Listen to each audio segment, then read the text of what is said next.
Ndabaramukije mwese mudukurikirana ndabaha ikaze muri no makuru ategekanya Igenekerezo Kizoba Kimeze kuri w'Imana Igenekerezo rya 31 Rusama 2026.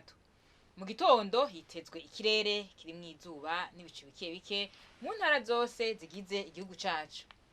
Ahazoba hakanye gusumba hanzi ni mu bice vya Mwaro mu ntara ya Gitega hamwe n'Ingozi mu ntara ya Butanyerera ibipimo vy'ubushuhe bizoba ku dogere Celsius 13. Ku muhingamo naho nyene hitezwe ikirere kiri mwizuba n'ibicu bike bike mu gihugu cose. Ahazoba hashushe gusumba hanzi akaba ari mu Cibitoke mu ntara ya Bujumbura ibipimo vy'ubushuhe bizoba ku dogere Celsius 31.